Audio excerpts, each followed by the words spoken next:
what was what on the Commodore 128. And indeed, yeah, a lot of what I thought were 128 keys are 128 keys. I actually have some duplicates. But the ones I really needed at this moment are, oh, that's not right, are actually keys, I believe, from an Amiga 1000. Those are the ones I thought I had that were the right ones. I'm just lining these up across the top to see what's right here. Anyway, I really thought I had found the missing function keys from a Commodore 128. What I believe that I found are the keys from an Amiga 1000, actually, at least when it comes to the function keys, I believe. Because I had forgotten that the function keys on the Commodore 128 are just the size of a single key. Here they are. Whereas on the Amiga, across the top, there are individual keys, and they are about the width of a key and a half. Well, maybe not a key and a half. Maybe a key and a third. So, I'm glad I did not send any of these away. There is, of course, one thing, and you know what, I've really got to go through these, because I think this is a mixed bag now. Really, a mixed bag. Huh. Because there are other things I see here that don't look right. Like, I think that might be an Amiga key. And the ones that are the most tricky are these arrow keys on the 128. I mean, they're all the same, but they're not. And you really got to look carefully at every key. Like, they're, you know, it's up, down, side, whatever, but there are different shapes. And if you don't get them just right,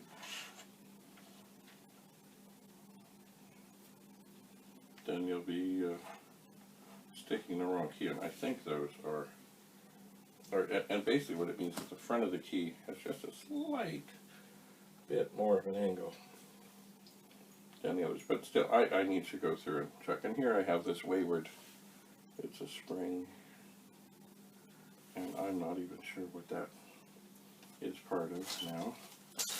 And here I have what I think are, or at least what I thought were, keys from the 128, and now more and more I think they're from the Amiga 1000. So now they're so much the same, but yes, they're not. And I don't believe they're interchangeable. Oh, grand. Well, I think what I may end up doing, to make sure that I don't do something foolish, is to take apart another 128 keyboard to ensure that I get this right. I think. I'm just looking. Oh, yeah. Okay, more and more, I'm thinking that a lot of what is here is actually now more and more for the Amiga 1000. Why? Well, there are little clues. First of all, the function keys are wider. Also, on these, now that one's taller.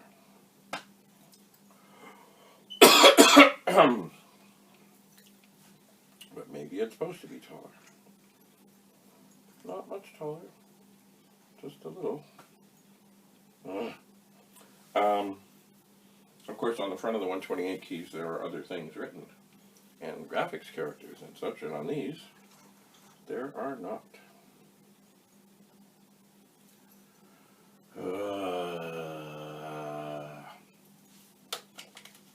This is not something that, sorry, this kind of thing takes much concentration. That could be from an Amiga 1000. I'm going to toss it in that bag. Anyway, on a day that I'm still recovering and not feeling great, and in this very detail-oriented environment, this is not the best day to be going through keys that are basically identical, but yet not. And it's funny, this tiny little spring, I think it might be something to do with the space bar on an Amiga 1000, I think.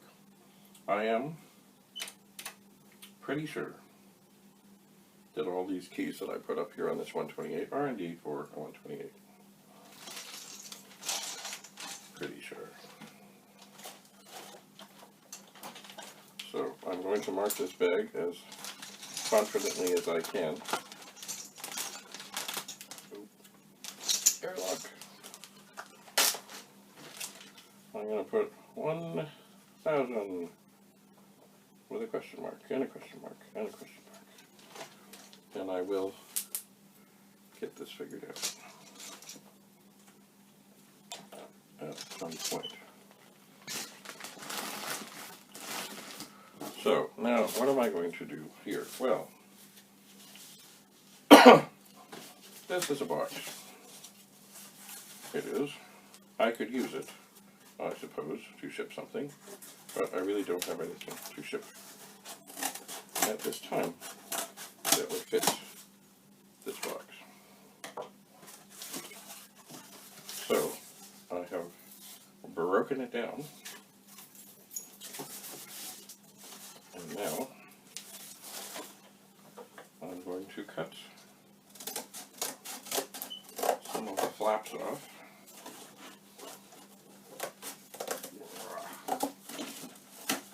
It is tough cardboard. That's always good.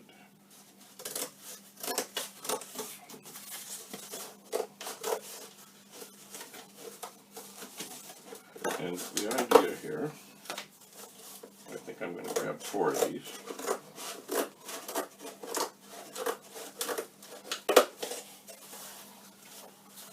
Because I think that will do it. Is I really don't have little boxes to put keys in. I don't. And still, also a little box could get kind of squished. So I have found if I, depending on the cardboard, but mostly so, if I take 4 pieces of cardboard such as this,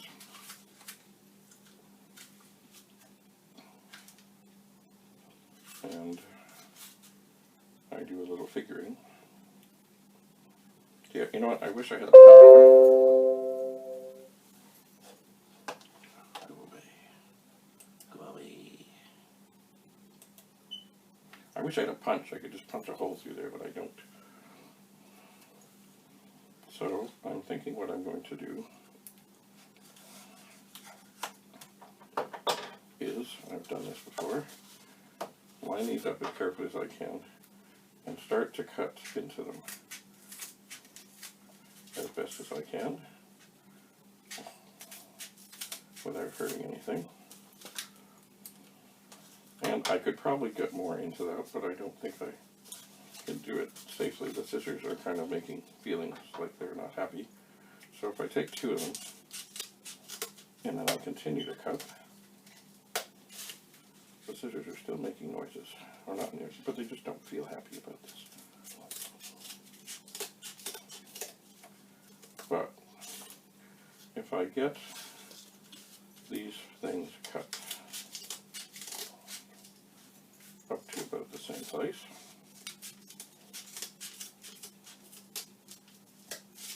or so, thereabouts, then I can bend these out and snip them off.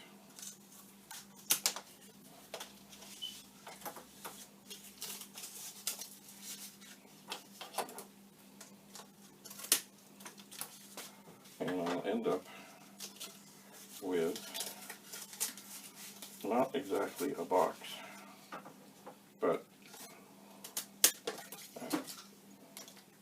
well, I really didn't want to drop that.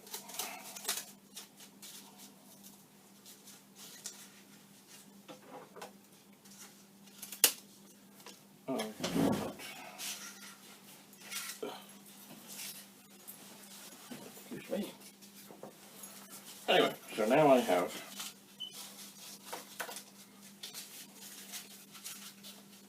cardboard. I do. And what I can do then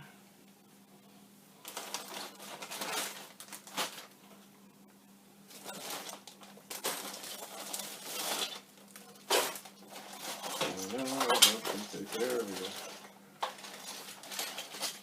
I know I have some tape here. Although perhaps not much. Alright. Get rid of the dirty stuff.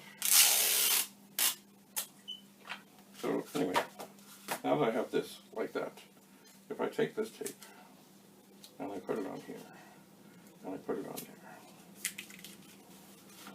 when I do the same on the other side, I now have the makings of kind of a little box, kind of. Behold the magic. And then, I think I'm missing something I need here. Anyway, I can take the key parts and put them inside. And I don't put the keys together because in taking it apart on the other end it could get broken, which would not be good because what's the point? But then, to help complete this, I take these 4 pieces that I cut out of here and I push them in so that things seem kind of snug.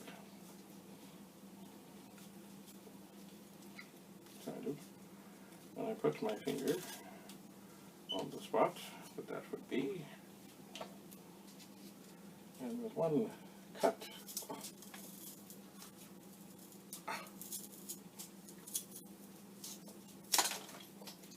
I cut. And now, the 4 things I just cut out of there, I replace. I do. Now, what I typically do now, that I have this somewhat secure, is I take and get an envelope or something of that nature and put it over this whole thing, so it's all secure, and I tape it all up, and then I put that whole thing in a padded envelope, and away it goes. What I think I'm going to do right now is just lift this up ever so carefully. And I'm going to take and put some more tape around to hold this all in place. At least that is the plan.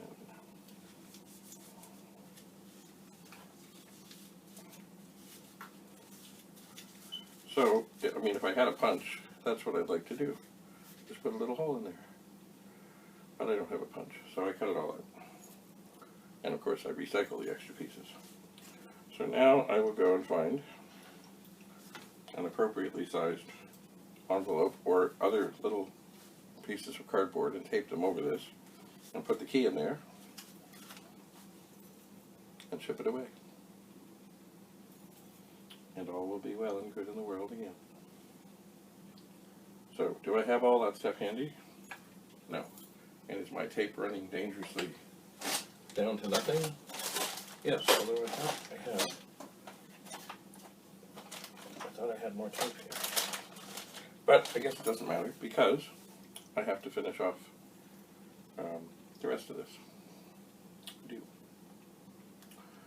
So, if you are going to ship a key, it is well protected by 4 layers of cardboard. It is. Also, of course, make sure you get the right address on the envelope. Anyway, thank you for being here as I suffer through my cold and try and get these keys sorted, resolved, figured, and on their way. Anyway, happy holidays, Merry Christmas, Kwanzaa, and that other holiday that I can't remember. Anyway, if you're celebrating that other holiday that or even another, a 5th, a 6th, something else, or whatever you're celebrating, have a great time. And I hope you get to crank up your VIC-20, Commodore 64, Amiga, Plus 4, Commodore 16, PET, 8032, Super PET, whatever you got. I hope you get to crank it up and spend some quality time during a quality holiday on a quality machine. Bye for now.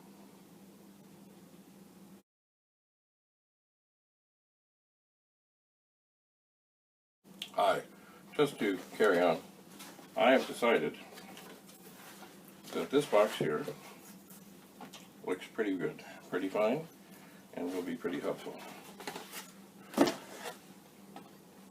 It's thin and yet strong. So I'm going to slice off the end fold pieces,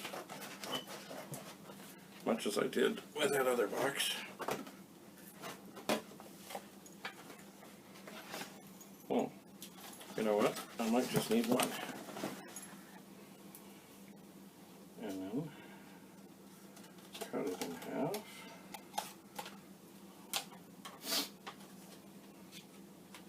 I'll take one of them. Maybe a little more. And put tape on it.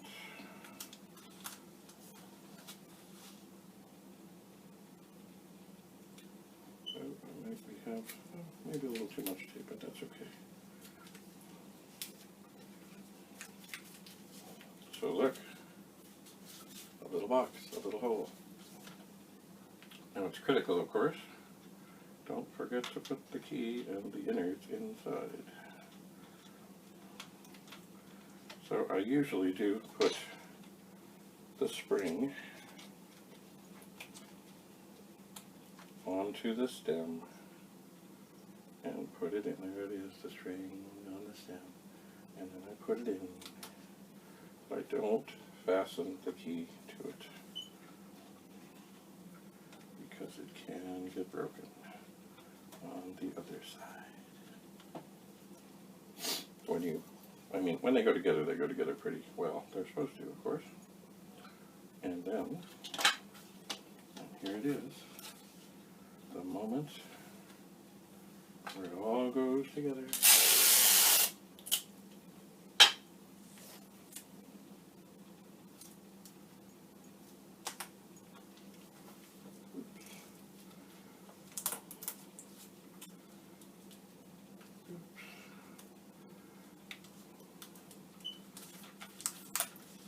Best to use,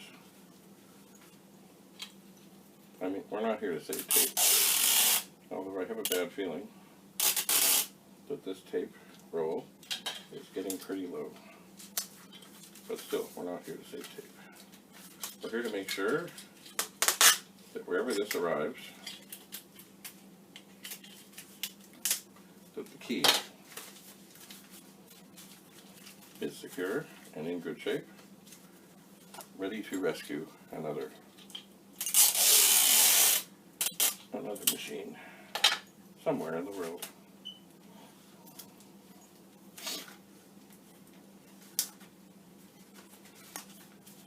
So